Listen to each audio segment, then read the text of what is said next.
Hola.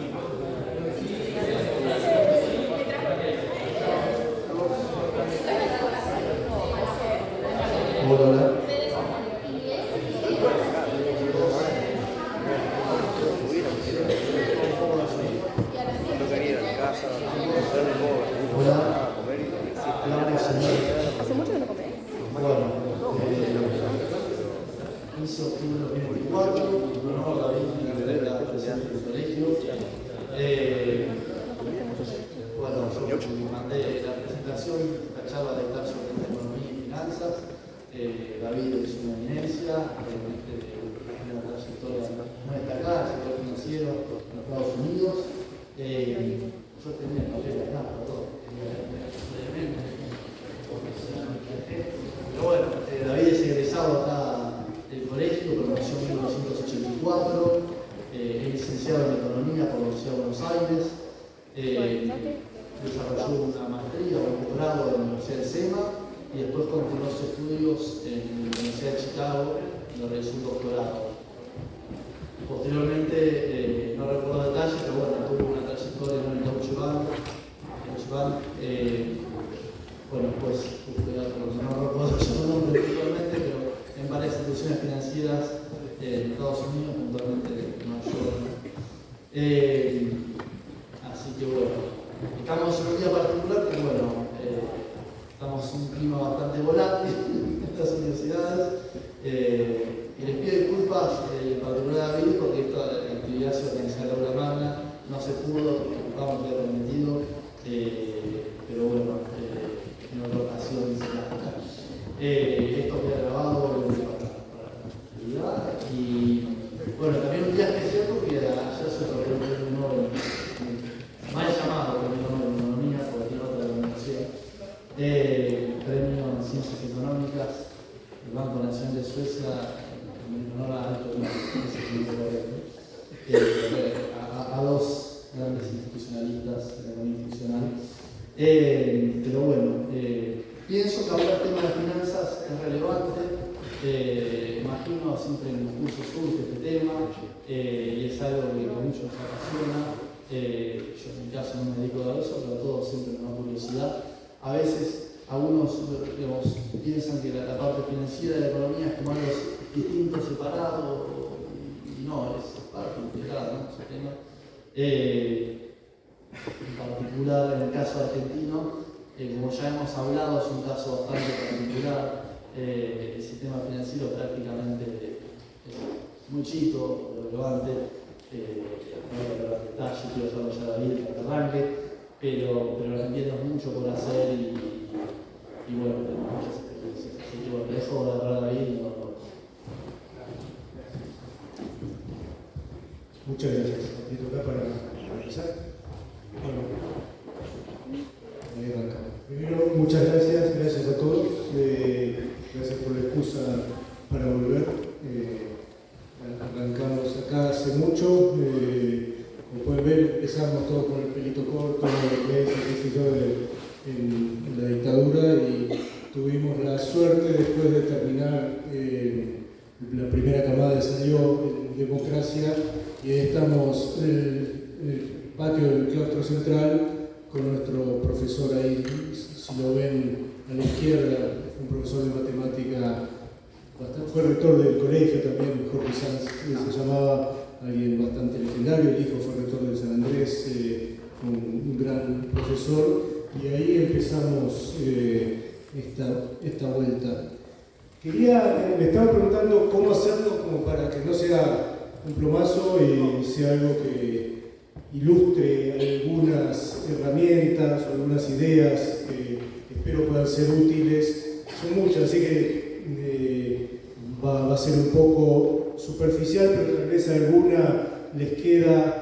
Puse algo chiquito de bibliografía y puedo compartir más con Javier y los organizadores para el que quiera indagar un poco más. Traté de hacer literatura que no algo académico, sino algo accesible para alguien que no necesariamente sepa. Bueno, la idea, vamos a hacer un paseo por distintas nociones y arranco con datos y termino con datos, ¿no? Porque la primera idea trato de pensar el costo-beneficio, ¿no? Que en cualquier, es algo de sentido común que la economía formaliza de distintas maneras, pero como lo hice fue para tratar de oponer lo que es análisis de lo que son opiniones, ¿no?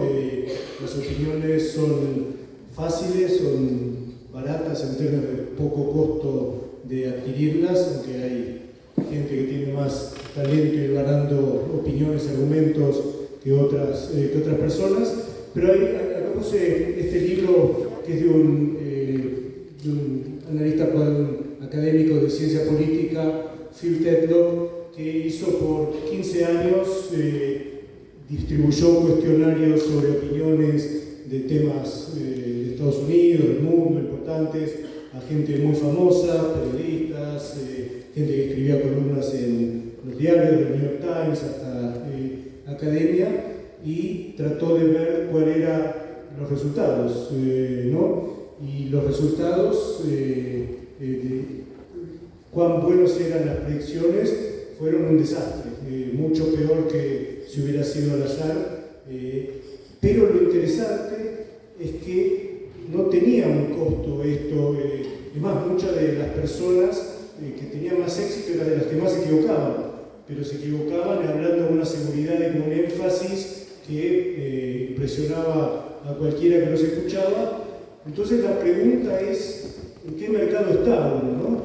Porque claramente no estaba en el mercado de precisión en las predicciones, sino que estaban en el mercado de generar audiencia, generar shock. Me acuerdo que una vez tuvimos a un economista muy conocido, yo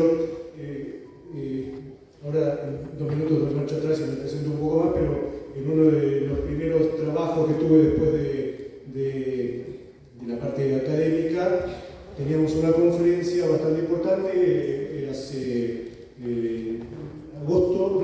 septiembre, octubre del 96, hace bastante, yo recién empezaba, vino un profesor muy famoso que era Rudy Dombush.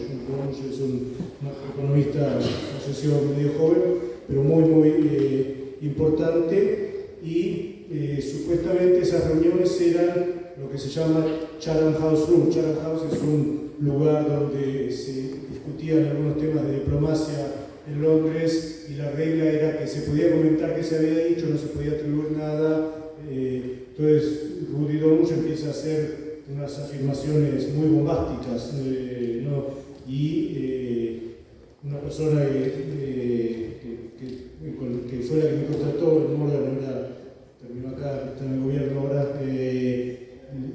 recordó a todos diciendo: por favor, nadie cite esto porque recuerden que es confidencial. Y él se levantó y dice: no, de ninguna manera, citen, que cuanto más escándalo y más citen, más me sube el honorario que puedo cobrar para seguir hablando. Entonces, el mercado en que está la gente, el producto que están generando, puede cambiar mucho de lo que aparece, de lo que vemos en apariencia. Y este libro es un estudio bastante académicamente muy cuidadoso, y puse algunos ejemplos de otras categorías de expertos que también son de muy bajo costo y que era muy elegante. La verdad, me canso probablemente ustedes cuando sean más grandes van a cruzar algo que cumpla esta función también. Las expertas o los expertos en arte, o los expertos en vinos, o los expertos en cigarros, que hay grandes diferencias, y no puse la referencia acá, pero en vinos en particular hay varios estudios académicos que se han hecho con algunos de los enólogos más importantes del mundo, donde tenían que testear a ciegas y calificar qué era un buen vino o no, y también fue, salvo algunos pocos muy pocos que tenían algo así como oído absoluto, como gusto absoluto para los vinos, que se contaban con los dedos de una mano, la gran mayoría opinaba por lo que describían. Si un vino le decían que era caro, le hacían una historia que tenía un gran prestigio ese vino, opinaban que era excelente, decían que valdría no sé cuántos cientos de dólares, cuando algunos se los habían servido del Almajuana o del Tetrabric, digamos. Pero eso es lo que quiero decir por poco costo, ¿no? No es necesariamente la precisión de la descripción lo que apunta. Ahora, otro concepto relevante en economía es el costo-oportunidad. Cuando nosotros pensamos en costo, pensamos cuánto hay que sacar del bolsillo para poner cuando nos queremos comprar una caja de chicles o una raqueta o zapatillas o algo así.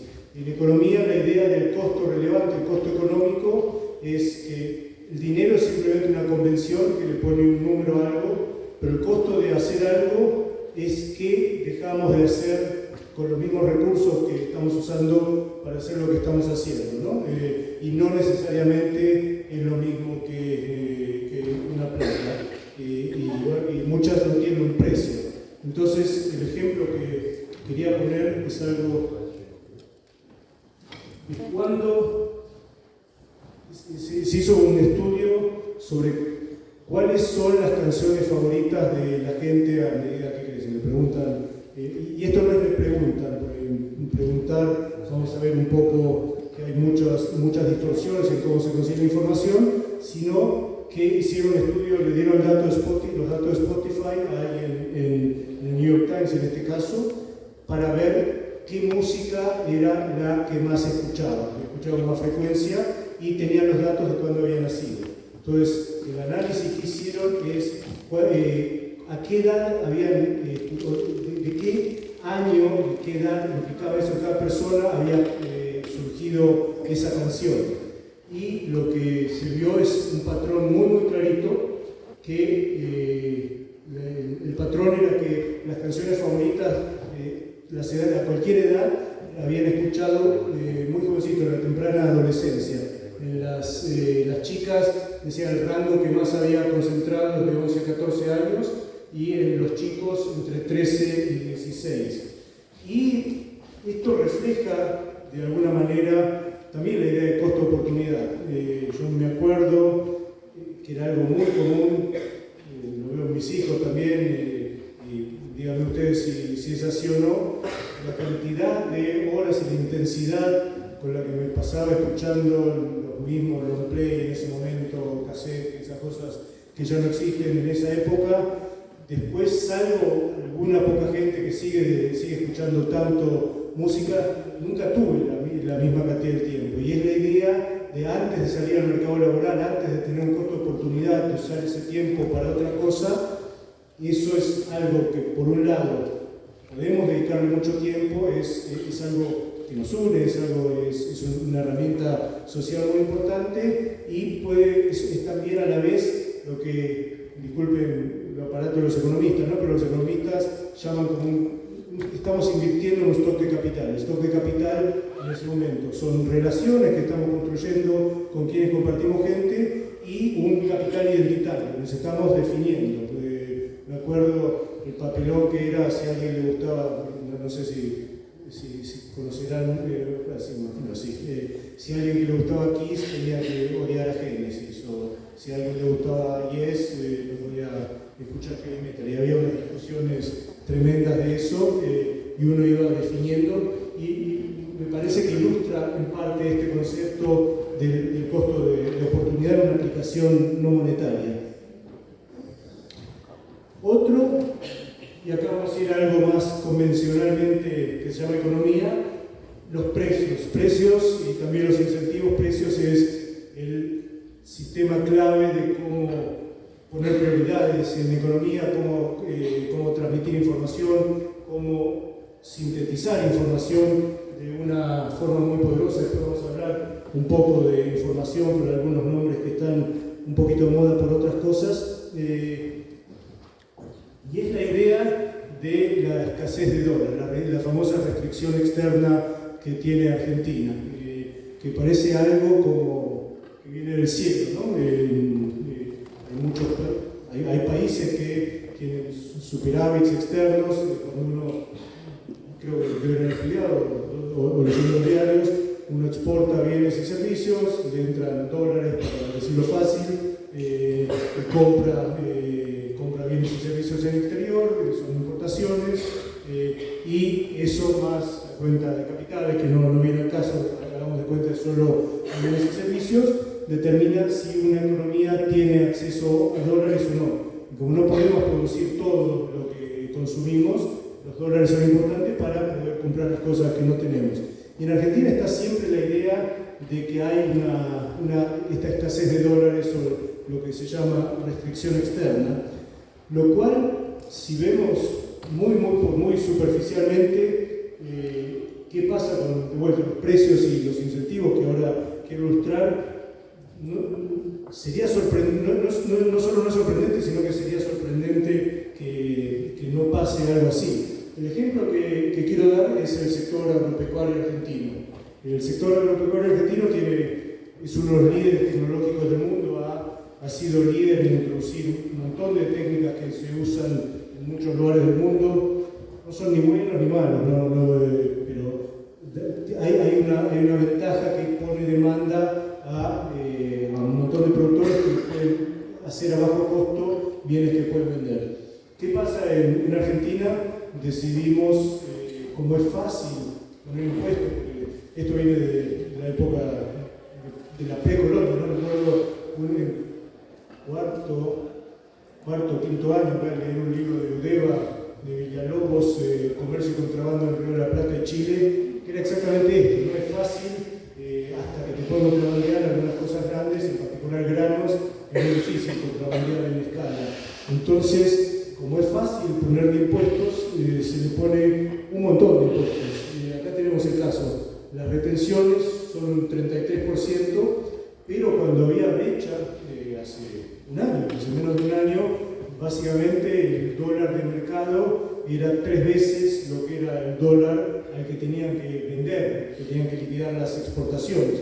Entonces, primero les sacan 2/3 relativo, o reciben 2/3 menos que lo que sería el dólar de mercado. Después reciben 1/3 menos por las retenciones, el 33% en el caso de la soja. Después pueden tener impuestos a ganancias, puede ser aún más bajo aún. Entonces, simplemente comparaba lo que recibe alguien que produce en Brasil y alguien que produce en Argentina.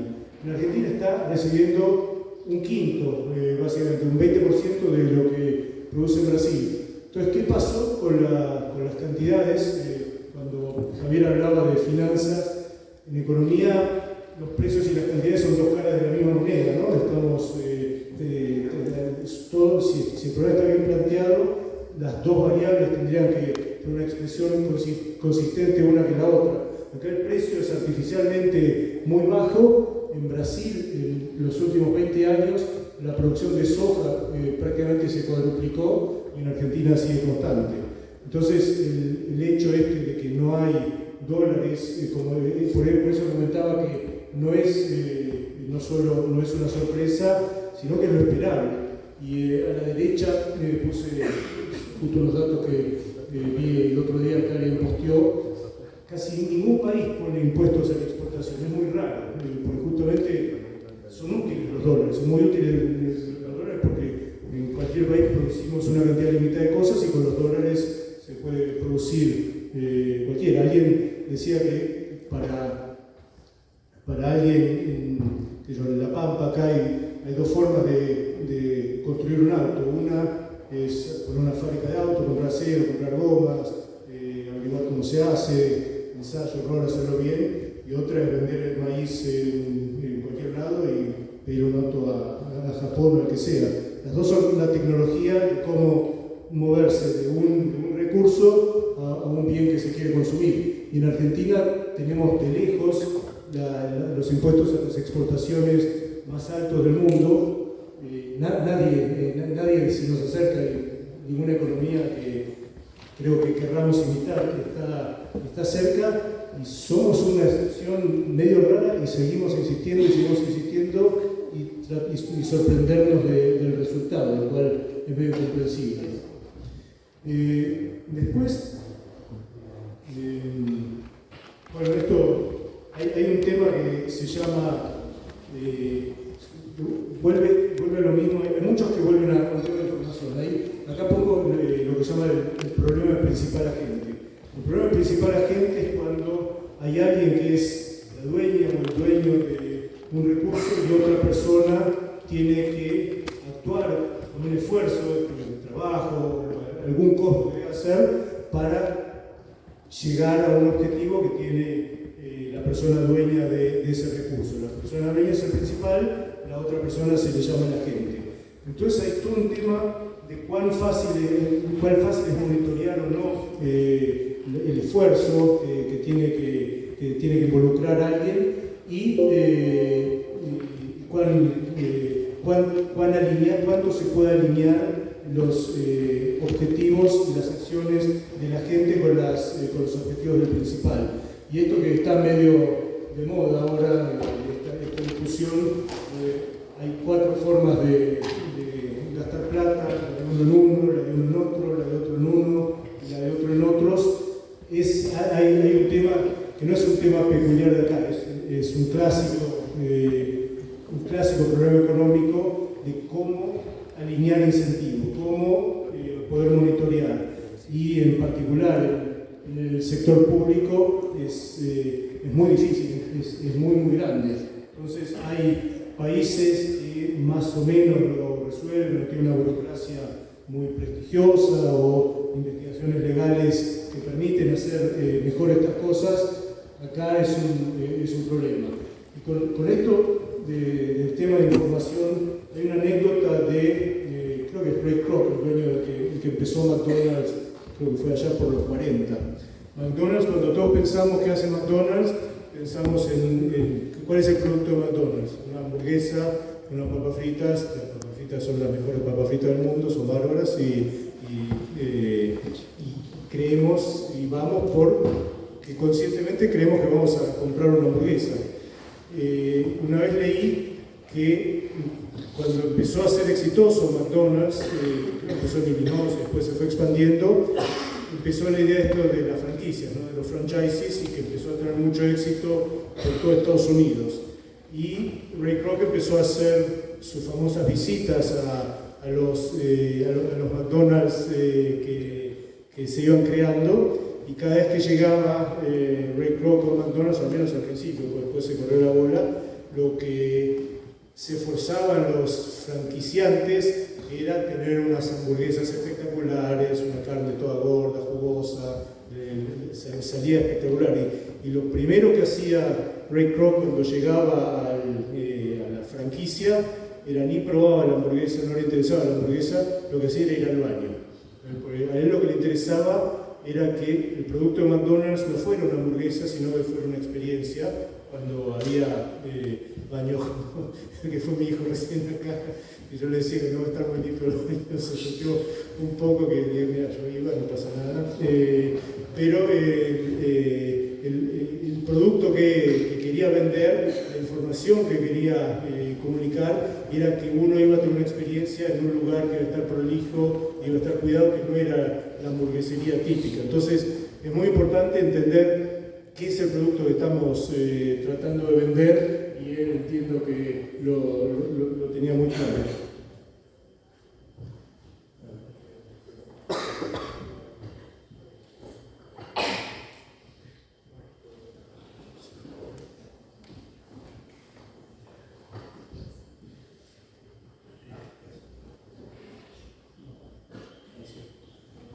Y ahora, el otro concepto que para muchas y muchos economistas es el concepto más importante o más relevante de la economía, que es el crecimiento económico. Yo estudié con alguien que falleció a fin del año pasado, que fue el premio Nobel del 2005, uno de los macroeconomistas más importantes de la historia de la economía, Bob Lucas.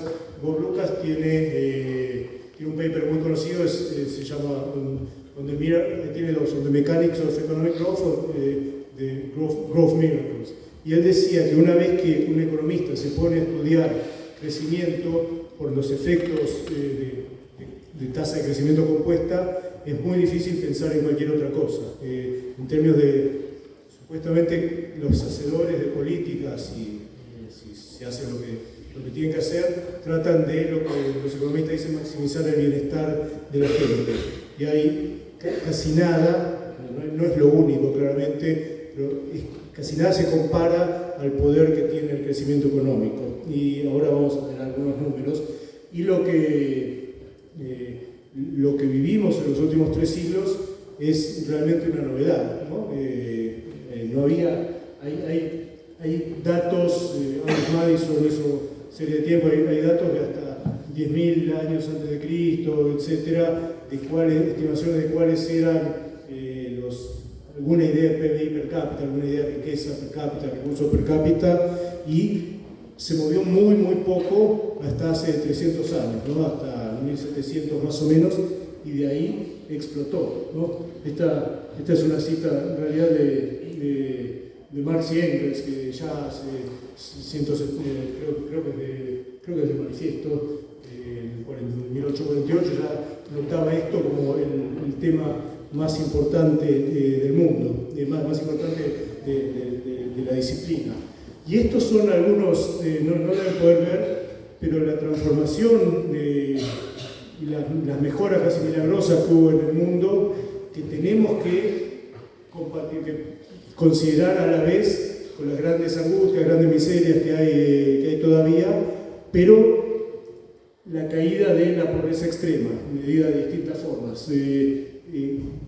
Colapsó, de ser casi el 95% de la población mundial, hoy está en el orden del 7-8%, si recuerdo bien. Acceso a educación básica también explotó, la incapacidad de lectura, incidencia de la democracia en el mundo, las vacunas, y el otro tal vez el más trágico, hasta hace poco más de 100 años, el 40% de los chicos y chicas que nacían no llegaban a los 5 años. Era una tragedia constante. Había que tener, para más o menos mantener la capacidad demográfica del país, cada pareja tenía que tener 5 hijos, entre 2 y 3 se morían. Entonces, y esto estamos hablando del momento donde mis abuelos estaban vivos. Todavía es más,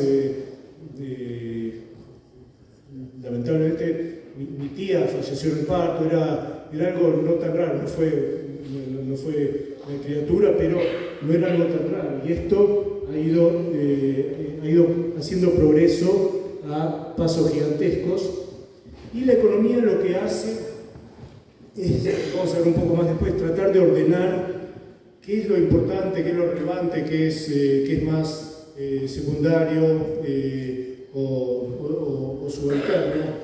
Y este es tal vez el modelo más famoso de crecimiento, otro premio Nobel que en el 57 escribió un paper sobre crecimiento. Y él, ¿qué hace un académico que quiere plantear algún modelo? Este es un modelo simple pero poderoso, y trata de ver si con los datos captura la esencia, digamos, de lo que pasa. Alguien dice, todos los modelos son incorrectos, pues todos son irrealistas. No sé si acá les habrá tocado leer como a mí ese cuento de Borges donde describe el mapa de China, que era exacto igual, era sobre una parte de China que era a escala 1:1, tenía todos los detalles y no servía para nada como mapa, ¿no? Pues era totalmente inútil. Y un modelo deja de lado un montón de aspectos de la realidad, y la pregunta no es si es real o no, si es útil o no, ¿no? Por eso la cita, todos los modelos son falsos, son incorrectos, hay algunos que son útiles y la mayoría no. Y Robert Solow, Bob Solow, lo que hizo fue tratar de capturar qué eran los determinantes del crecimiento, dado que tiene esta importancia, cambió totalmente la experiencia del ser humano en la faz de la Tierra, y lo que él propuso es simplemente hacemos lo que hoy se llama una contabilidad del crecimiento. Propuso, hay trabajo, hay capital y hay tecnología, porque trabajo y capital había siempre. Lo que pasó a partir de 1700 más o menos es que la tecnología empezó a explotar en el resto del mundo. Antes, el país tecnológicamente más desarrollado hasta 1700, por 5000 años, había sido China. China, curiosamente, tuvo 300 años de crisis justo cuando Europa estaba saliendo, pero Hay una serie de libros, si alguien es medio nerd esto, hay un autor, Joseph Needham, hay un libro que se llama La persona que se enamoró de China, tiene una colección de 17 libros sobre la historia tecnológica de China, no leí los 17, pero hay algunos compendios que son fascinantes, todo lo que hicieron. Entonces, esto ahora se identificaba con Occidente, hoy es todo el mundo, propuso este modelo y le da lo que se llama forma funcional, cómo se pasa el capital, trabajo y tecnología a lo que usamos, al output, al producto, y la verdad es que capturó un montón, capturó muy bien, tiene un montón de propiedades súper bien capturadas, o sea, fue un modelo súper eficiente, testeado 1000 veces, ahora hay cosas más sutiles, más profundas, pero esto hizo el 95% del trabajo y el resto del 5% son especializaciones que se han ido haciendo. Y con esto del crecimiento, vemos no ven los nombres, pero esos son tasas de crecimiento por 30 años, hasta 2018, 2019, y es muy parecido si lo tenemos hasta ahora. Y casi todos los países de más crecimiento son asiáticos, ¿no? Y Asia, China está volviendo a ser lo que fue siempre en la historia de la civilización, digamos, el país más importante del mundo. Va a tardar, que yo no creo que pase en mi vida todavía, porque Estados Unidos tiene una ventaja bastante grande, pero China lo más probable es que vuelva a ser el país más importante, más poderoso del mundo en términos de recursos, y China por 30 años tal vez fue el milagro más grande de la historia de la humanidad. El surgimiento de China a partir de 1978 hasta ahora. China, yo tuve la suerte de ir bastante temprano a China, estuve en 1986, cuando el turismo todavía estaba casi prohibido, estuve un mes ahí. Me acuerdo todavía del viaje del aeropuerto en Pekín, en la ciudad más importante, al hotel, que era algo bastante precario también. En todo el viaje nos cruzamos solo un auto. Cuando cruzamos el auto, no sabían si se tenían que cruzar por la izquierda o por la derecha. Iban así temblando todos íbamos un grupo en el micro bastante asustados, hasta que por suerte zafamos. Y en esa época me acuerdo que el ingreso per cápita mensual en China era $20 por mes, o sea, 60 centavos de dólar por día. Hoy son 13.000, 15.000. Fue una explosión de 1.200, ahora 1.400 millones de personas, ¿no? Por eso digo, tal vez en toda la historia de la humanidad no hubo un episodio como esto. En Asia están 2/3 de la población del planeta y siguen un poco más, un poco menos, hay problemas, que Xi Jinping, que no, pero como el gran hecho macroeconómico del mundo es el resurgimiento de China y Asia en estas últimas 4 décadas. Corea es otro ejemplo. Corea fue el último país hoy industrial que tuvo hambruna, donde la gente en los 60 todavía se moría de hambre, pero es un país que tiene un ingreso per cápita de unos $50.000 al año. Es una cosa impresionante. Nosotros, yo soy de familia asiática, de ahí caímos acá, pero estamos contentos igual. Y esto también da idea de cómo puede cambiar en unos pocos años el orden relativo. Y esto termina antes, me di cuenta que era un gráfico un poco desactualizado, pero por muchas décadas Argentina era el país más rico en términos de ingreso per cápita de Sudamérica, y Chile era de los más pobres, ¿no? Y de vuelta, en pocos años, en 30 años en este caso, Chile pasó, de vuelta el crecimiento compuesto, a ser de el más rico de Sudamérica, y Argentina, lamentablemente, quedamos por abajo de ellos y un par de países más. Y el otro caso es Venezuela, que siguió colapsando a niveles bastante dramáticos. Ahora está un poquito mejor, pero en 30 o 40 años se puede hacer una diferencia gigantesca. En esto ahí puse solo la regla del 70, que a mí me sirve haciendo la regla del 70, tal vez se lo mencionaron ya, es 70 dividido la tasa de crecimiento, le da más o menos aproximadamente cuántos años tarda una cantidad en duplicarse. Entonces, creciendo a 3,5, tarda 20 años, 70 dividido 3,5 para duplicarse, al 1 tarda 70 años, creciendo al 9% como crecía China, tarda 6 años en duplicarse. Y eso se duplica, después es 4, después es 8, después es 16, ¿no? Es muy, muy poderoso. Los otros que, para mencionar, nada más son dos puntos que no hice unas láminas, pero hay algo de vuelta, volviendo a Robert Lucas, que como decía fueron los macroeconomistas más importantes de la historia de la disciplina. Hay algo muy famoso que se llama el Lucas Critique, y en inglés está este dicho, dice: engañame una vez, es culpa tuya, engañame 2 veces y es culpa mía. Entonces la idea del Lucas Critique es que a veces los hacedores de política, y él lo pensaba en el contexto de lo que se decía, que el trade-off, cuál es la relación entre empleo e inflación.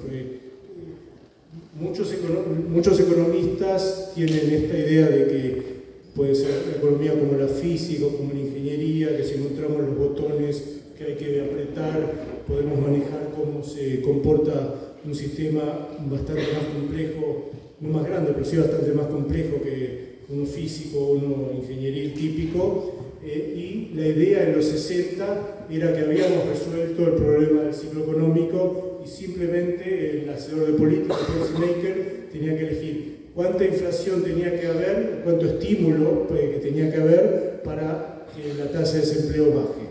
Entonces, por unos años fue muy exitoso, y el gran aporte de Lucas es también algo de sentido común. Mirá, fue exitoso porque lo sorprendiste, no sabían lo que estaban haciendo, recibían más plata y decían: uy, tengo más plata, compramos más, hasta que empezaba a ir la inflación y los efectos empezaban a disipar. Y con el tiempo la gente empezó a anticipar.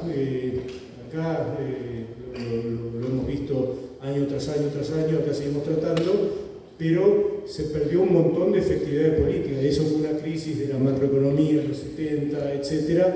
En los 70 fue precisamente el paper de Lucas, el Lucas Critique, en el 73, donde decía: la gente empieza a ver a través de cuáles son las condiciones de fondo de un sistema, y no porque la traten de engañar en cierto sentido, va a seguir comprando. Entonces tenemos que tener mucho cuidado cuando analizamos los efectos de una política, porque a diferencia de una estrella que la medimos y no cambia el comportamiento, el ser humano, cuando medimos, cuando tomamos medidas, todos nos ajustamos, ¿no? Y eso es lo que te da la complejidad. Y lo otro, esto más de finanzas, pero tiene que ser en todo, y vamos a ver un poco ahora algunos pronósticos que hace la gente. Hay un fanatismo con pronósticos en todas las disciplinas, pero en particular en economía, en particular en finanzas, con unas discusiones sobre si va a ser 3.2 o 3.8 o 3.55, cualquier cosa. Y la verdad, si uno ve la distribución, cualquier variable tiene una distribución de probabilidades, puede ser de distintos rangos. Lo que vamos a estar seguros es que vamos a pifiarla. Tenemos casi 100% de chance de pifiarla. Entonces, el punto que estoy tratando de hacer es, en lugar de enfocarnos mucho en cuál es el pronóstico específico, decimos, tratar de entender para dónde están los riesgos, qué pasa. Pues Enrique Navarro era un jugador de billar, una familia de billar muy famosa, que hacía unos trucos espectaculares, pero siempre antes de empezar decía: sí sale, ¿no? Decía 3 bandas, 4 bandas, pega la pelota, qué sé yo. Antes de empezar, sí sale, y siempre salía, obviamente. Pero lo que lo cito acá para el planteo es: bueno, si no sale, porque la mayoría de las veces, casi el 100% de las veces, no sale lo que decimos. Entonces, ¿qué pasa si no sale? ¿Hay algún evento que nos saque de la cancha? ¿Hay algún evento que no nos preocupe tanto? ¿Hay alguna forma? Esto lo usamos mucho cuando armamos portfolios. Ahora voy a contar un poco, me di cuenta, no me presenté lo que hacíamos, pero cuando armábamos portfolios era tratar de ver si no sale lo que creemos que es el escenario más probable, cuáles son formas y si hay alternativas a precios atractivos de protegernos, de que no salga lo que creemos que va a salir y poder armar algo, como digo, más enfocado en la distribución y no solamente en un punto.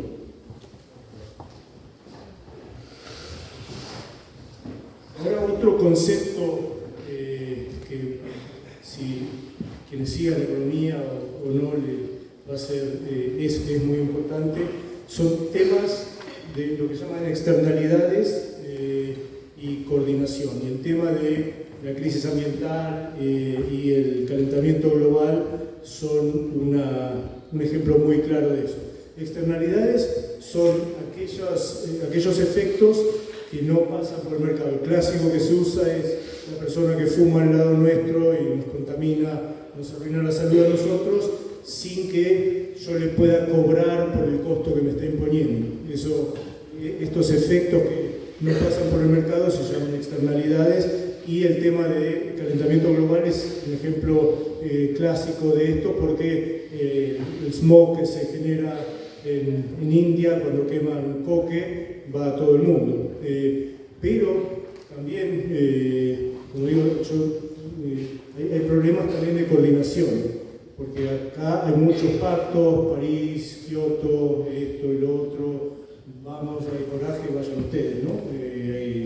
A los brasileños le piden que cuiden el Amazonas y siempre los de voz más fuertes son los europeos, que son bastante hinchas pelotas, porque Europa era un gran bosque hasta hace 300 años y básicamente talaron todo, ¿no? Y los brasileños bien le pueden decir, ¿sabes qué? En lugar de decirme a mí que no desarrolle temas económicamente atractivos, respete esto, okay, podemos hacer algo, pero pueden eliminar vos todos tus campos y plantar los árboles que tenías hace 500 años y poder generar tanto oxígeno como se genera en el Amazonas. Entonces este problema de externalidades, coordinación, cómo se crean mecanismos de monitorear son de los más difíciles de la economía en general, son muy difíciles de resolver y por eso lamentablemente si uno ve la historia, cambios de comportamiento como piden muchos de estos pactos, con toda la buena voluntad que puede tener, es difícil que resulten, y lo más probable es que no resulten y sigamos empeorando, o que la solución sea algo tecnológico, que fue una y otra vez hasta ahora, no hay garantía que pase de vuelta, pero hasta ahora fueron las soluciones más efectivas, como las vacunas. No es que la gente cuando se toca más o la gente se contagia, problemas de defensas, pero por el lado tecnológico. Ahora un poquito de la macro. La macro tiene muchos de estos problemas justamente de coordinación que venía diciendo. Ha habido un gran progreso. Si uno ve hasta 100 años atrás, las crisis de acá, de afuera, de donde sea, eran mucho más violentas. Bueno, en Argentina todavía mantenemos esa tradición, pero en el resto del mundo la crisis de la Gran Depresión fue una caída del producto de 40%. La crisis del 2008, que fue tanto más grave del tema financiero en particular, que ahora vamos a hacer un par de comentarios, fue una caída de 2-3 puntos del producto. No fue divertido, fue grave para mucha gente, hubo muchas bancarrotas, pero otro tipo de magnitud, en parte por aprendizajes que se fueron haciendo, y también en casi todo el mundo, de vuelta salvo acá, en casi todo el mundo se venció la inflación como un problema grave. Yo cuando crecía había un montón de países de alta inflación, hiperinflacionarios.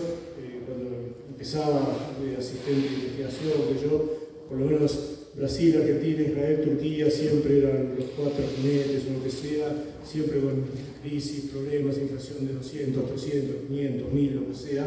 y ahora quedamos nosotros solos. Pero eso es parte del progreso que se ha hecho, y en parte pues son algunas cosas que generan muchos beneficios. Pongo por ejemplo el crédito. El crédito es una especie de magia, ¿no? Y si bien algunas veces puede tener un mal nombre, el crédito permite a gente que no tiene recursos, si bien puede favorecer a gente que tiene recursos, a gente que no tiene recursos empezar empresas, a gente estudiar o entrenarse, etc. Es esa especie de magia que se fue desarrollando muy fuertemente en los últimos 200, 300 años. Tal vez por esa magia es muy difícil de controlar cuando hay problemas. El leverage es cuánto se expende uno, cuánto toma prestado. Hay muchas autoridades que tratan de hacer un balanceo, ¿no?, de los beneficios y de los riesgos que eso genera. Y es muy difícil controlarlo. ¿Y por qué? Volvemos al tema de coordinación. Porque así como los hacedores de política creyeron que podían controlar el ciclo económico, podían dominarlo, al fin y al cabo estamos todos tratando de entender qué hace el otro. Hay un paper con un título que a mí me gusta, que es Prediciendo las predicciones de otros, Forecasting the Forecast of Others, que es algo casi irreducible. Yo no sé si eso se va a poder resolver en algún momento, porque a medida que seamos más sofisticados nosotros para predecir las predicciones de los otros, van a ser más sofisticados todos, y la cantidad de interacciones que se establecen entre todos que explota muy rápidamente y no se puede seguir. Ahí arriba puse en Chile, hubo un proyecto que se llamó CyberSyn, que parece como Star Trek, ¿no? Ya tenían hasta la sala de control, esa es la idea, ¿viste?, de cibernética, de manejar todo, de que iban a manejar, tuvo la idea del planificador central, del Central Planner, por la Unión Soviética. En un momento se creía que era muy exitoso, que habían resuelto el problema de coordinación y de planeamiento, y en Chile habían hecho hasta la sala de control de la economía, y trataron de empezar a decir cuánto papel de lija había que vender. Se vendían las máquinas de coser por la LALCA de Ecuador, y Ecuador vendía termómetros, así, y creyendo que satisfacían todo. Y el tema más importante, que ahora vamos a ver, de vuelta vamos a volver al punto de información. Solo una vez leí una estimación en la ciudad de Nueva York, ahí en New York City, se estima que hay unos 15.000 millones de productos que tienen cada uno su precio. Entonces, cuando un planificador central trata de planear, esto es una ciudad nada más, no una ciudad más grande, pero una ciudad en un país, en el resto del mundo, que tiene que empezar a poner cómo son los precios relativos, a juntar información de cómo se agrega, cómo cada uno interactúa con el otro. Creo que es imposible. Ahora el ganador el principal ganador del premio Nobel, que es Daron Acemoglu, hay gente que dice que va a ganar otro, que va a ser el primer economista que gane 2 premios Nobel, porque tiene una producción impresionante. Le agarró un poco esta parte y escribió hace unos meses que con la capacidad computacional que hay ahora, AI, Machine Learning, etc., ahora sí tal vez estamos en condiciones de resolver lo que quería CyberSyn o la Unión Soviética, este problema de Central Planner. Mi reacción es que lo mismo dije antes, así como nosotros tenemos AI, todos tienen AI, y el problema en sí sigue explotando en términos de dimensiones y de todas las interacciones que hay que entender y monitorear. Él es mucho más inteligente que yo, obviamente, pero no veo cómo se resuelve ese problema fundamental. Y también un punto importante de los límites de lo que se dice la ciencia económica, la ciencia, y es algo que creo que fue saludable, que se reconoció en su momento. En términos de crecimiento se pueden decir cosas, en términos de efectos de política se pueden decir cosas. Lo que los economistas no pueden decir nada científico es en términos de distribución de ingresos, quién debería ser la prioridad, ¿no? Esa es una decisión política, y creo es inalienablemente política. Alguien que el presidente cita bastante, que es Arrow, Arrow era bastante izquierda en sus ideas, así que no necesariamente, pero tiene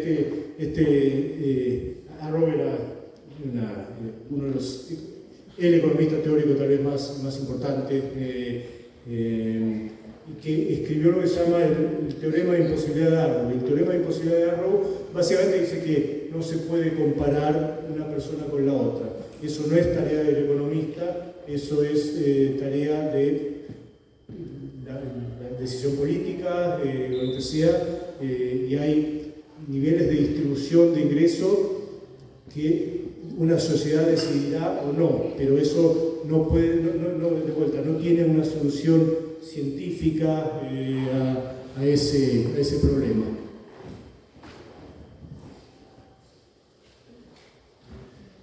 Y acá, para poner algunos números sobre el tema de distribución y lo que decía antes, cómo el crecimiento es la parte que domina a todas las otras en términos de distribución de ingresos, estos son los números de Chile. No los ven, los voy a decir un poco. Chile fue un país que entre el 90 y 2015 tuvo mucho éxito, que logró tener una redistribución muy grande. Hay desigualdades gigantescas todavía en Chile, no estoy diciendo que resolvieron el problema, ni sé si quieren resolver en el sentido hasta dónde quieren redistribuir o no, de vuelta esto es la decisión de una sociedad, pero vemos que el decil más alto, o sea, los que tienen el 10% de ingreso más alto de Chile, entre 1990 y 2015, su ingreso creció 200% más o menos, mientras que el ingreso del 10% de ingreso más bajo y el 20%, los grupos más pobres crecieron 440%, más que se quintuplicaron sus ingresos en esos años. O sea, un éxito gigantesco a todas luces, pero lo interesante, Rodrigo Valdés, con el que se peleó Milei, que fue ministro de Michelle Bachelet, la presidenta del Partido Socialista, y alguien que le importaba mucho de la distribución del ingreso, que no era de estos grupos que dice el presidente, él hizo la medida de cuánto de estos crecimientos se debe a redistribución, que fue bastante agresivo en Chile, bastante ambiciosa, y cuánto a crecimiento. Y la idea, los resultados, después pueden ver los números en particular, para el 10% mayor, el crecimiento explicó 10 veces el movimiento en el ingreso para la clase media, el crecimiento generó 10 veces más de mejora en la distribución de ingresos que lo que generó el efecto de distribución de ingresos explícito. Y para el 10%, para el 20% de menores ingresos, la redistribución que decía fue muy ambiciosa, ahí generó más, pero aún así el crecimiento explicó 6 veces más de la mejora en la distribución de lo que consiguieron con transferencias, que de vuelta fueron muy importantes y bastante ambiciosas. Esto es lo que decía, cuando uno empieza, por eso Lucas decía, cuando uno piensa en crecimiento es muy difícil pensar en otra cosa, porque es un orden de magnitud cuando es 0, 10, 100, ¿no? un cero más, es básicamente un orden de magnitud más grande que cualquier otra cosa que viene después. Si no resolvemos el tema de crecimiento, es casi imposible resolver el tema de distribución. Y también, también cuando hablamos de distribución y desigualdad, una pregunta importante es tratar de ser específicos de qué estamos hablando. Esto es lo que se llama el gráfico del elefante. Se llama el gráfico del elefante porque mide también algo como lo que veía en Chile, cuánto subió el ingreso per cápita en el mundo, en todo el mundo es esto, ¿no? Por deciles de ingresos, el 10% de menos ingresos, 20%, hasta el 10%. Y lo que vemos es que subió bastante entre el 20 y el 70%. Hay una caída muy grande entre el 70 y el 90 y pico por ciento y vuelve a subir como una trompita que sale, por eso le dicen elefante. Los economistas no somos muy buenos con las figuras, vuelve a crecer así. Y la pregunta es, ¿qué quiere decir esto? Porque estamos en un mundo en particular, en el mundo desarrollado, donde hay medidas de desigualdad, aunque hay cierta controversia, cómo se mide después de impuestos o no, hay medidas de desigualdad que crecieron bastante en Estados Unidos, en Europa, en Inglaterra, en Francia, que sugieren, de vuelta, con cierta controversia, que ha crecido la desigualdad. Pero en el mundo ha colapsado la desigualdad, por lo que veíamos en Asia, ¿no? Porque esto, lo del primer orden es el crecimiento. Y si China pasó de $240 por año a 12.000 o 13.000 o 15.000, eso domina cualquier otra cosa. Entonces, la desigualdad a nivel nacional, y se vota a nivel nacional, entonces esto es parte de todos los problemas que vemos, todas las tensiones políticas que vemos, creció mucho. A nivel mundial ha colapsado, y la caída esa que vemos es la mano de obra no calificada en algún sentido de los países desarrollados, que vieron que sus trabajos se mudaban a Asia, algunos a Latinoamérica, algunos a África, etc. Entonces hay gente que pierde claramente, pero para ser un poco más precisos, en el mundo la desigualdad cayó, y cayó muchísimo. En muchos países subió y subió muchísimo, y las dos cosas pasan a la vez.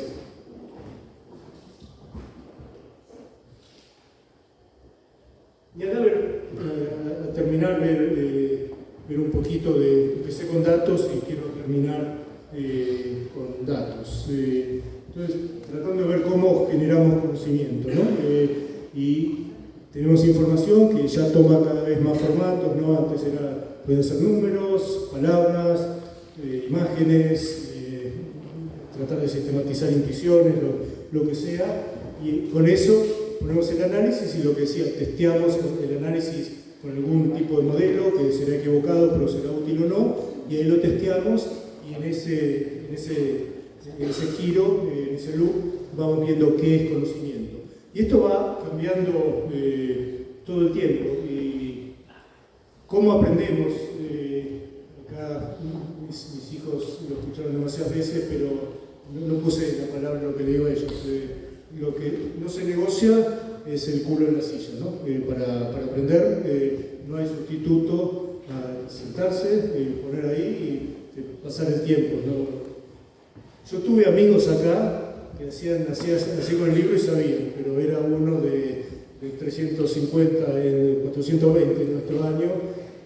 Los otros 419 teníamos que estudiar, y bastante. Entonces, fuerza bruta, no hay ningún sustituto, y eso hay que hacerlo, y acá en medio de los palazos se aprende. Y después hay bastante literatura, la literatura de expertise o lo que sea, la regla de las 10.000 horas, es esfuerzo, digamos, el culo en la silla, y feedback crítico. Buenos profesores, que por suerte acá tienen, yo no tuve la oportunidad de una charla así, pero espero que sirva, pero más allá de si sirve o no esta charla, es la actitud. Eso sirve mucho, y no sé si alguna vez escucharon el test de Malvavisco, era la traducción de los tres chiflados, el Marshmallow Test. A chiquitas y chiquitos de 3 años creo que eran, creo que fue en Stanford, un tipo llamado Stan Meisel, a los 3 años les dejaba un caramelito, un malvavisco arriba de un escritorio, y le decía, voy a hacer algo, no comas ese caramelito, y cuando vuelvo en 10 minutos te doy 2 caramelitos. Y tomaron los datos, viste, quien apenas se iba, hacía como yo, que lo agarraba y lo deglutía de inmediato. Los que peleaban, los que trataban de inventar estrategias para no enfocarse en el caramelito, qué sé yo, y después lo siguieron por 30, 40 años, esas chicas y chicos, y la correlación que tiene con outcome, con éxitos en cierta medida. Le fue bien en los estudios, le fue bien en los trabajos, qué sé yo, es bastante alta. Así que es interesante.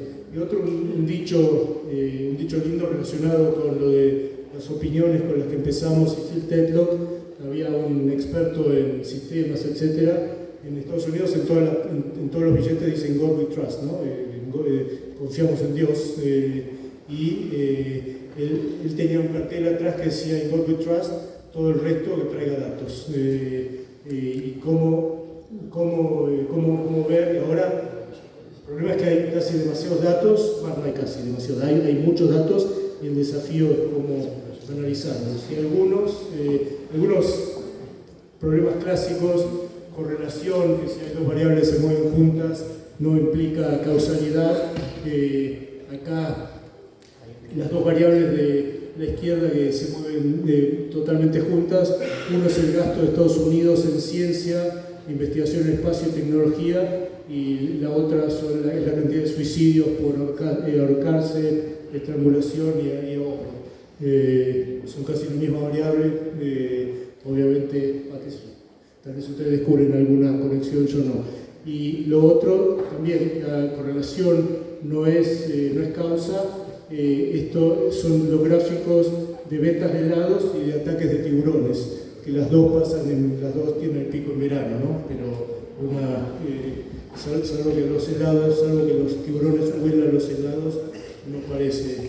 Después, estadística, aún desde base, y a mí me pasó personalmente, yo no sé si es mi muestra o no, pero he tenido bastantes problemas con los médicos y las estadísticas, y esto lo hago fácil. Bueno, no sé si lo hago fácil. El tema de detección de cáncer de mama. Hay de 1000 mujeres, la incidencia es 1% de cáncer, o sea, 10 de 1000 mujeres van a tener cáncer de mama, 990 no. Y la probabilidad de testear positivo, lo que se llama la sensitividad del test, si alguien tiene el cáncer, 90% de chance de testear positivo. Entonces, de las 10 que tienen, 9 van a testear positivos. Y la pregunta que le hicieron a 160 ginecólogos, doctores, es cuál es la probabilidad que una mujer tenga cáncer si da un test positivo. Y más de la mitad dijo 90%. Cuando es mucho más afectada por las señales, las alarmas falsas que vienen de quienes no tienen cáncer, de que las mujeres que tienen cáncer, porque hay 10 que tienen cáncer, 990 no tienen, la tasa de test falsos es del 9%, entonces de las que no tienen hay 89 que van a aparecer como que tienen. Entonces son 10 veces más las que dan positivo y no tienen que las que tienen. Entonces el test es útil como una primera señal para investigar más, pero el test está, si sale positivo, el porcentaje de que realmente te da cáncer es solo 10%. Entonces, y los doctores, de vuelta, la mayoría creían que era 90%. A mí me pasó con el embarazo del jovencito que está ahí al fondo, que la mamá era un poco de una edad que tenían que hacer un test supuestamente para ver si había riesgo o no. Y le pregunto, a ver, voy a contarme un poco de las estadísticas. Dice, y es un poco riesgoso el test. Okay, contame las estadísticas un poquito. Me dice, y hay un 10% o un 5%, un número relativamente chico, pero bastante lejos de cero, un 5% es uno de cada 20, no fue pavo, de que salga con esta condición que se pueda hacer el test. Y le digo, pero ¿por qué me decís que es riesgoso? Y es riesgoso porque el 30% de los casos de este test, o el mes sexto, se mata el feto. Digo, ¿cómo estás jodiendo? 3% no lo hacemos ni loco esto. Y el tipo se ofendió. De vuelta, no sé si tuve mala suerte o no, pero es bastante común esto. Lo mismo, no voy a hacerlo tiene algo de, no sé si divertido, son los test de cáncer de próstata, para no que sean sobre las chicas, nosotros también. El cáncer de próstata es el más común en los hombres, pero es un cáncer muy poco activo, entonces se puede detectar mucho, pero no cambia mucho. Y hubo algo medio famoso, porque a Rudy Giuliani, no sé si lo conoce, un político bastante chiflado, de Estados Unidos, que le detectaron cáncer de próstata y le hicieron tratamiento, qué sé yo, y sobrevivió.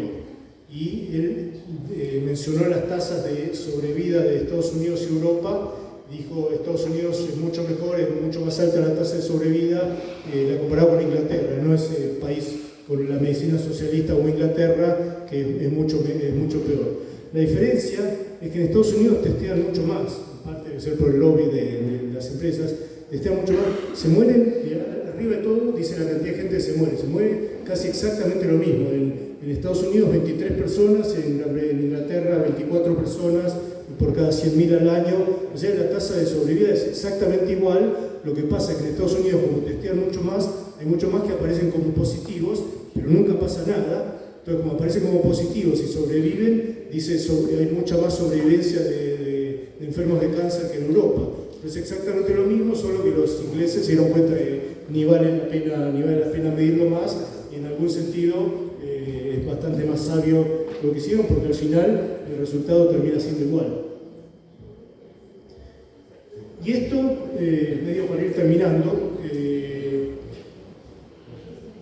hablamos de pronósticos de costo bajo, que es fácil opinar, pero no es solo eso. Hay pronósticos que la gente pone muchísimos recursos, puede hacer una diferencia entre hacer un montón de plata o no hacer un montón de plata para mucha gente. Igual es difícil hacer pronósticos, es realmente difícil.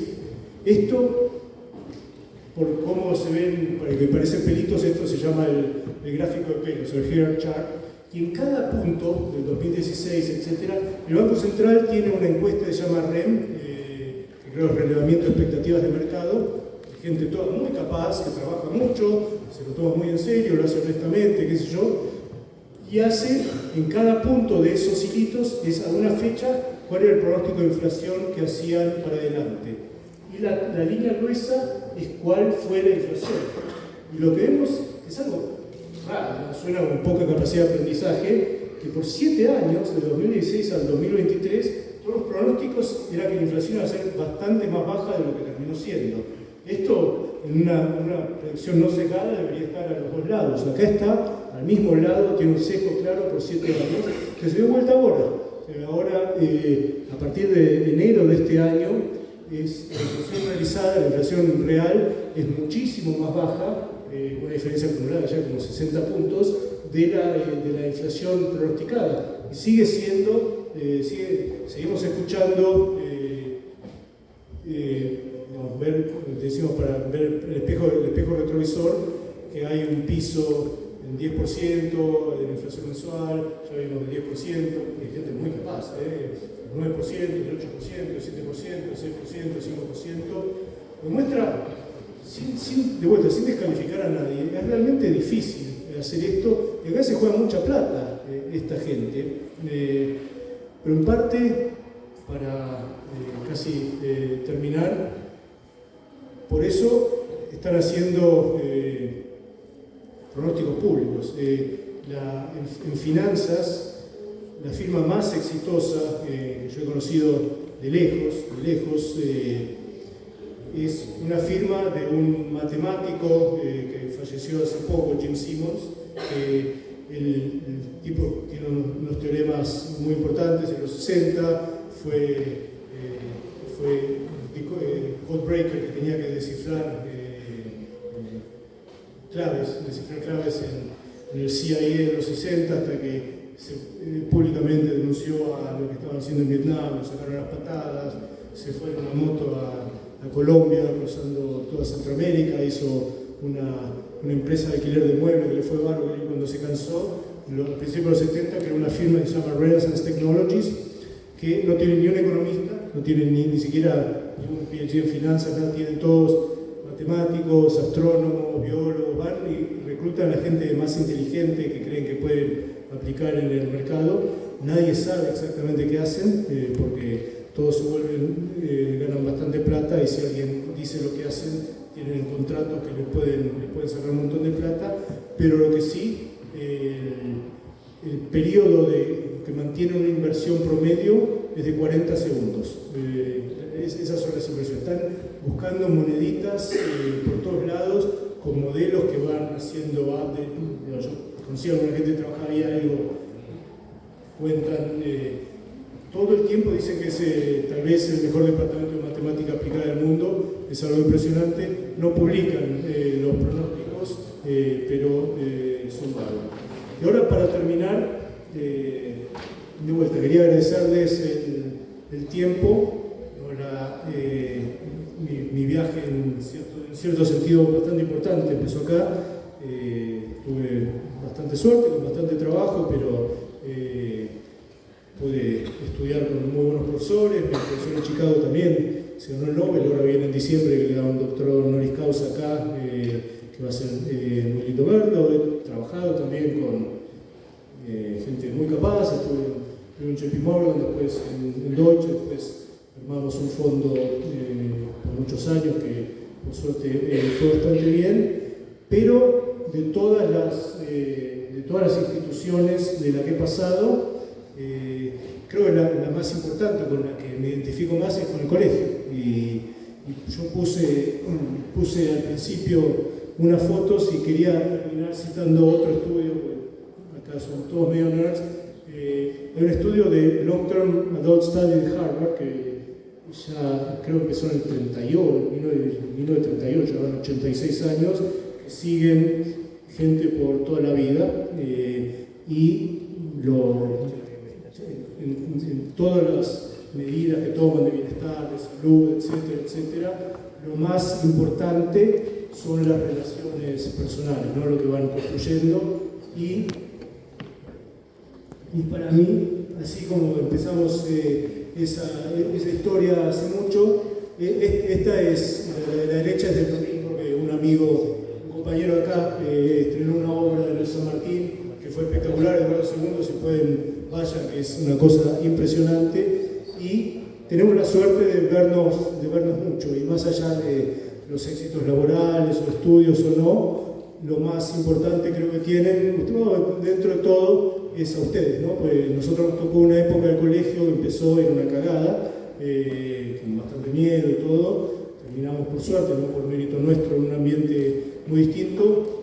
Y como les pasó a ustedes, no solo el colegio nos fue haciendo, nosotros fuimos haciendo un poco al colegio, nos fuimos haciendo un poco a nosotros, y espero que tengan también un largo camino con mucha suerte y que les vaya muy bien, y muchas gracias.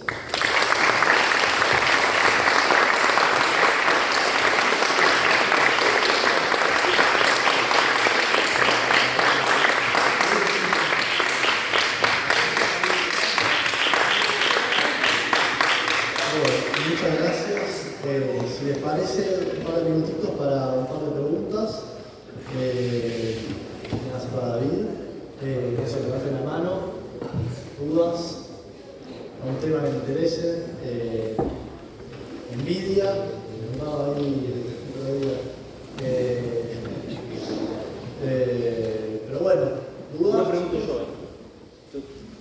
¿Nadie quiere preguntar? Tienen miedo, parece. No. La generación silenciosa.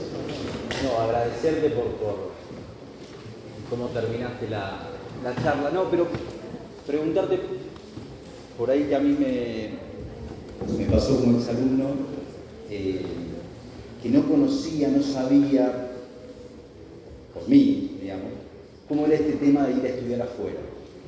Entonces, por ahí si podías contarnos un minuto cómo llegaste, por qué Estados Unidos, digamos, por ahí eso puede ser para alguno que esté pensando seguir economía, pero puede ser bueno.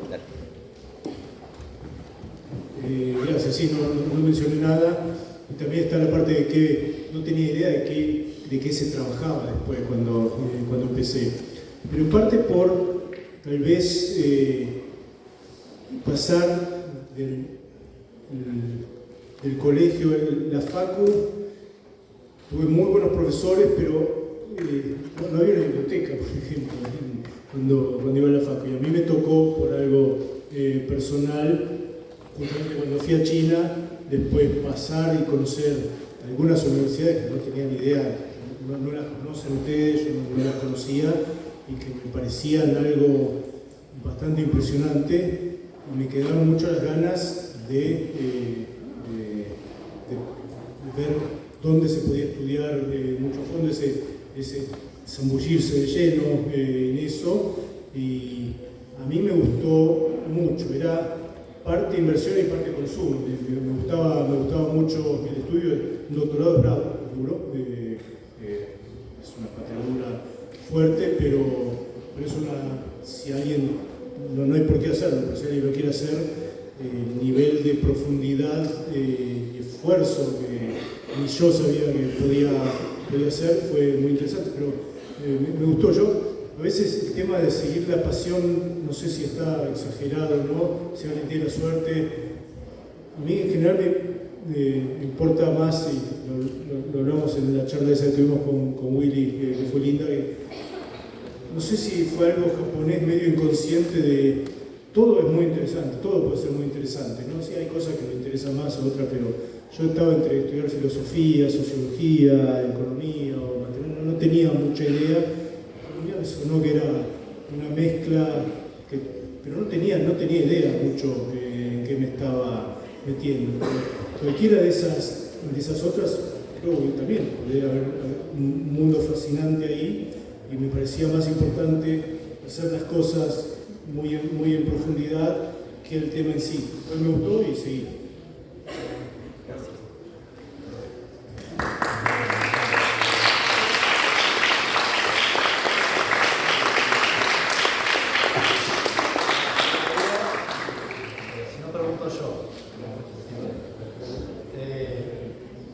Voy a hacer una pregunta y un comentario. A veces uno pregunta algo y se queda hablando 2 horas.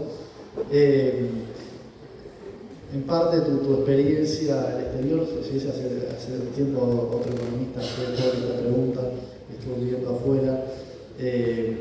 Un poco para hablar del caso argentino, como diría el querido Juan Zurruy, el caso que hace medio siglo a él, de Harvard, que parecía algo, un premio Nobel Kuznets decía, hay 4 tipos de países, ¿no? Desarrollados, subdesarrollados, Japón y Argentina.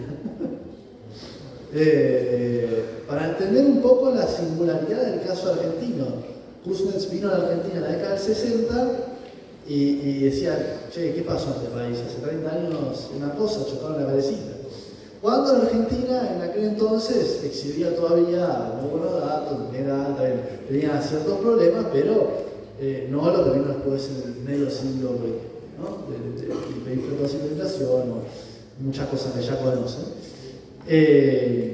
Y sigue siendo hasta el día de hoy, tristemente quizás, ya una singularidad o algo repetitivo, un loop que se sigue repitiendo, ¿no? Che, venís acá cada tanto y otra vez lo mismo, a veces escucho a los uruguayos, escuchaba a Sanguinetti hace un tiempo, que decía, Argentina venís, abrís el diario y te no te dejás de sorprender todos los días, en Uruguay no pasa nada.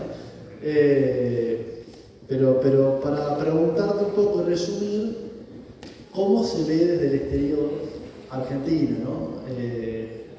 ¿Cómo lo vemos?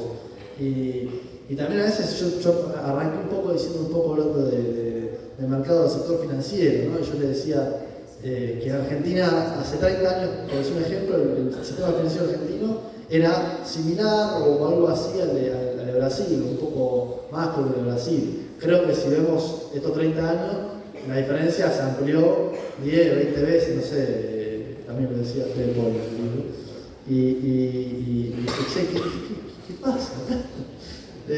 Porque realmente, si hubiéramos estado acá, esto le decía a un ministro de Economía hace un tiempo, que fue ministro de Economía hace medio siglo, le decía, vos fuiste el ministro de Economía de un país distinto, un país que no existe más. Entonces la pregunta, nuevamente insisto, es ¿cómo se ve Argentina?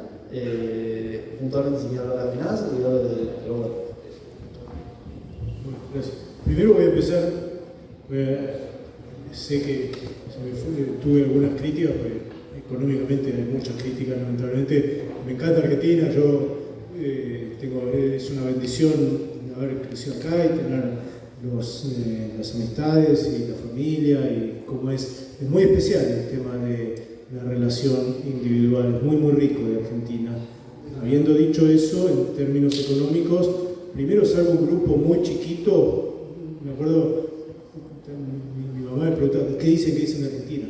No dicen nada, no dicen, salvo un grupo que está medio obligado a seguirlo, no es un tema, porque creo que se rindieron ya Yo en algún momento yo creía que entendía qué pasaba, por qué pasaba, y me di cuenta que no entendía nada, no sé, estas cosas misteriosas de cómo interactúa, cómo coordina, cómo se maneja la gente, qué sé yo. Hace un año era impensable, un poco menos de un año, que Milei fuera presidente. Hoy es súper popular. Deja de ser popular en 6 meses, no tengo ni idea. Es realmente difícil entender, digamos, la tarea de construcción es más larga, más importante que una persona. Tal vez empezó algo y va a durar, no lo sé, pero el volver, cuando decía lo de las hiperinflaciones, Israel se graduó, Turquía tiene sus líos, pero es otro país, Brasil, ni hablar.